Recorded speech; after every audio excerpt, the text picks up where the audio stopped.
मैं आचार्य नागार्जुन की वंदना से आरंभ करूंगा। मैं उनका शिष्य हूँ। उस परंपरा पर मैंने अपना पीएचडी किया है। अनिरोधम अनुत्पादम अनुच्छेदम शाश्वतम अनेकार्थम अनानार्थम अनागमम अनिर्गमम यह प्रतीत्य समुत्पादम प्रपंचोक्षमं शिवम देशयामास सम्बुद्धस्तं वन्दे वदताम्बरम् देशयामास सम्बुद्धस्तं वन्दे वदताम्बरम्। मनाली स्थित हिमालय बौद्ध संस्कृति विद्यालय की रजत जयंती के उपलक्ष्य में नई शिक्षा नीति 2020 एवं भोटी भाषा का महत्व विषयक राष्ट्रीय संगोष्ठी के आयोजक हिमालयन बुद्धिस्ट कल्चर एसोसिएशन एवं संयोजक आदरणीय परम पूज्य लामा जी गेसे लामा चौस्पन जोतपा जी इस कार्यक्रम की अध्यक्षता कर रहे। पूज्य लामा सेरिंग जी, कर्नाटक के लामा जंगचुप चौधरी जी, आदरणीय प्रधानाचार्य महोदया मनोज सर, सभी इस विद्यालय का स्टाफ, सिलीगुड़ी लेह के स्कूलों के प्रधानाचार्य सूरज लामा सर, प्रिय छात्र छात्राओं, तहसीदेले जुले नमो बुद्धाय। मैं आपके सामने बात रखने जा रहा हूँ नई शिक्षा नीति 2020 एवं पाली, संस्कृत और भोटी भाषाओं का महत्व। भारतीय स्वाधीनता के 75वें वर्ष में जब हम आजादी का अमृत महोत्सव मना रहे हैं, अभी हम सभी संधि काल से गुजर रहे हैं और 1947 में ही हमें वास्तविक रूप से स्वतंत्र हो जाना चाहिए था, किंतु भाषिक रूप से अंग्रेजी से न केवल हम मुक्त हो पाए, वरन अंग्रेजी के चक्कर में भारतीय भाषाएं बहुत पीछे छूट गई। दुनिया का कोई भी विकसित से विकसित देश अपनी मातृभाषा में राजकाज करता है, किंतु गरीब और अल्प विकसित देश ही आज तक अंग्रेजी के पीछे पड़े हुए हैं। किसी भी देश के विकास में उसकी मातृभाषाओं का महत्वपूर्ण योगदान रहा है। हमारे भारत देश में भाषिक विविधता है, जिसकी वजह से किसी एक भाषा को आगे बढ़ाना विवाद को जन्म दे सकता है। अतः वर्तमान भारत सरकार ने नई शिक्षा नीति 2020 बनाते समय इस बात को ध्यान में रखा कि भारत सरकार स्वतंत्र का निर्माण करते हुए आगे बढ़ रही है, इसमें हमारा तंत्र हो, हमारी चीजें हो। विगत कई सालों में हम अपनी भाषाओं से दूर होते जा रहे हैं और बाल्यकाल से ऐसा पालन पोषण हो रहा है जो हमें हमारी न केवल संस्कृति से दूर कर रहा है, अपितु हमारी मातृभाषाओं से भी हमें एकदम दूर लेता हुआ जा रहा है और हमें अपनी मातृभाषाओं को बोलने में लज्जा तक अनुभूति होती है। ऐसी विकृतियों से हमारा जो चित्त है समन्वित होता जा रहा है। अंग्रेजी न केवल भाषा के स्तर पर तो संस्कृति के स्तर पर हमारी पीढ़ियों पर हावी होती जा रही है। कहीं ना कहीं तो एक जगह पर न रुकना ही था, तो भारत सरकार ने प्रयास किया है कि भागने की अपेक्षा रुके और अपनी सांस्कृतिक जो विरासत है उसके उन्नयन में हम आगे आए। तो नई शिक्षा नीति 2020 के तहत प्राक प्राथमिक शिक्षा से लेकर विश्वविद्यालय स्तर तक मातृभाषाओं के अध्ययन अध्यापन से लेकर मातृभाषा में विभिन्न विषयों के पठन पाठन की व्यवस्था की गई है। भारत बहुभाषी देश है, हम यहाँ अनेक बोलियों के साथ जीते हैं और व्यवहार चलाते हैं। आमतौर पर प्रत्येक भारतीय 2 से 3 भाषाएं जानता है, वो मतलब भाषा लेखन रूप में ना जानता हो, बोली के रूप में सभी जानते हो और रोजमर्रा में हम अपना जीवन उन्हीं से चलाते हैं। तो अगर हम नई शिक्षा नीति की बात करें तो इसको हम जो स्कूली एजुकेशन है, अभी तक हम 10+2 के रूप में इसको जानते हुए आए थे कि सेकेंडरी और हायर सेकेंडरी के रूप में इसको जानते थे, परंतु अभी इस तरह का स्ट्रक्चर नहीं रहेगा। आने वाले समय में ये हमारे सामने एक स्ट्रक्चर अलग आने वाला है, 5+3+3+4, 5, 3, 3, 4, ये स्ट्रक्चर अब हमारे सम्मुख रहेगा और सेकेंडरी हायर सेकेंडरी जैसे शब्द अब शायद प्रचलन में ना रहे, उनके लिए भी अलग शब्द आएंगे। तो जो 5 इयर्स का फाउंडेशनल स्टेज जो बनाई है, इसे हम pre nursery school, KG, LKG तक के स्कूल के रूप में देख सकते हैं। तो इसमें क्या है, पहली बार भारत सरकार ने एजुकेशन को ईयर वाइज बाउंड किया है। अभी तक एजुकेशन में 9 ईयर वाइज होता था और आपकी उम्र की कोई बाउंड्री नहीं थी, परंतु अभी बच्चे की उम्र को अप्रोक्सीमेट इतने से इतने तक कि 3 से 8 साल तक के बच्चे के लिए 5 साल का फाउंडेशन कोर्स, जिसे हम आंगनवाड़ी और केजी एलकेजी के रूप में देख सकते हैं, ये रखा गया है। और दूसरी स्टेज इन्होंने बनाई है 8 से 11 साल के बच्चे के लिए, जिसे प्रिपरेटरी स्टेज फॉर 3 इयर्स, और उसके आगे मिडिल स्टेज फॉर 3 इयर्स 11 से 14 साल के बच्चे के लिए, और 14 से 18 साल के बच्चे के लिए सेकेंडरी स्टेज फॉर 4 इयर्स, जिसमें 10 और आपका 2 भी आ जाएगा, 10+2 आ जाएगा।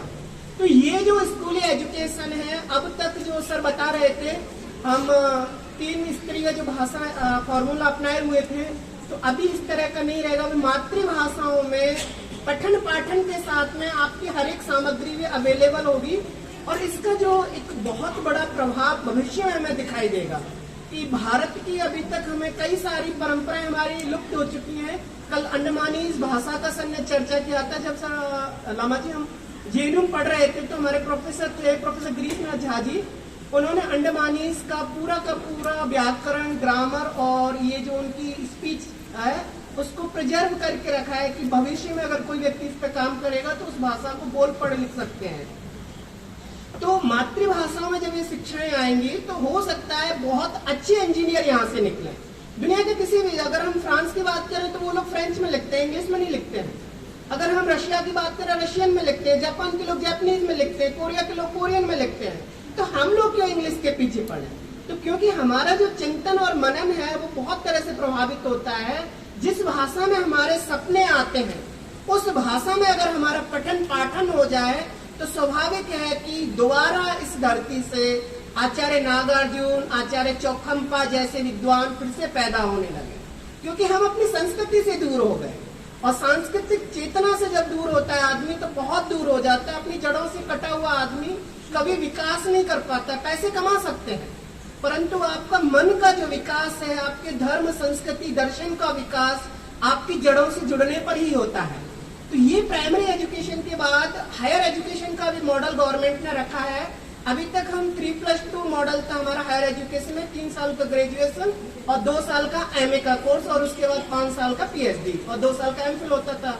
तो इस न्यू एजुकेशन पॉलिसी में एमफिल को एक तरह से हटा दिया गया है। एमफिल अब होगा नहीं, मास्टर ऑफ फिलॉसफी। तो इसमें भी आपको 4 साल का कोर्स जो है अंडर ग्रेजुएट कोर्स होगा, जिसमें पोस्ट ग्रेजुएट भी आपका सम्मिलित है। तो अगर, और इसमें एक अच्छी बात यह है कि ड्रॉप आउट रेट को रोकने के लिए सरकार ने व्यवस्था की। अगर आप फर्स्ट ईयर में एडमिशन लेके और एग्जाम देके छोड़ते हैं तो आपको बैचलर सर्टिफिकेट मिलेगा, और दूसरे साल में आपको डिप्लोमा मिलेगा, और तीसरे साल में आपको यूजी की डिग्री मिलेगी।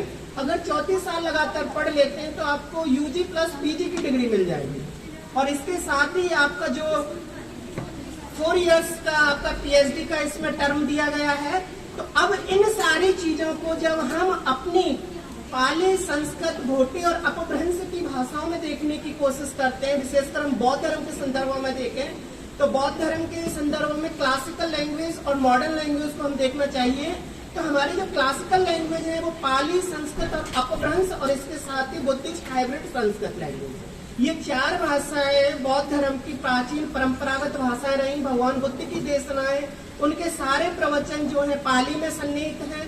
पाली के बाद में महायान की जो रचनाएं हैं वो नालंदा, विक्रमशिला, तक्षशिला की जो परंपरा है वो संस्कृत में संबंधित है।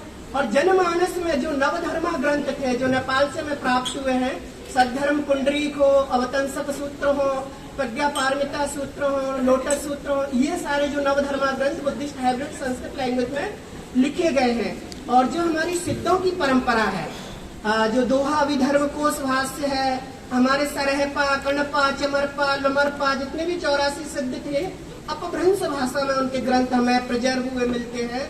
तो वो भी हमारी परंपरा है, वो भी हमारी ट्रेडिशन है। तो ये चारों परंपराओं को क्लासिकल के रूप में देख के सरकार प्रिजर्व कर रही है, और ये चीजें भी आगे बढ़ेंगी।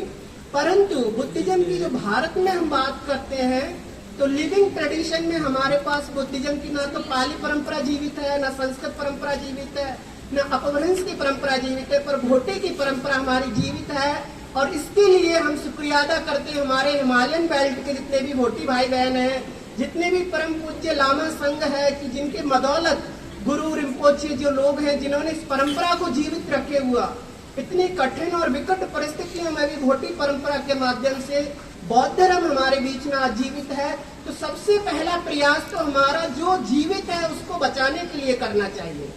जो डेड हो चुका है उसके लिए तो हम काम कर ही रहे हैं। जो विद्वान लोग हैं वो लोग लगे हुए हैं। पाली की परंपरा को श्रीलंका के लोग, बर्मा के लोग, कंबोडिया के लोग और थाईलैंड के लोग विशेषकर उस परंपरा को जीवंत बनाए हुए हैं।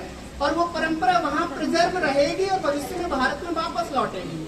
जैसा आचार्य बुद्ध घोष के समय परंपरा लुप्त हो गई थी, बुद्ध घोष फिर से उस पाली परंपरा को अट्टकथाओं के माध्यम से भारत वापस ले आए थे।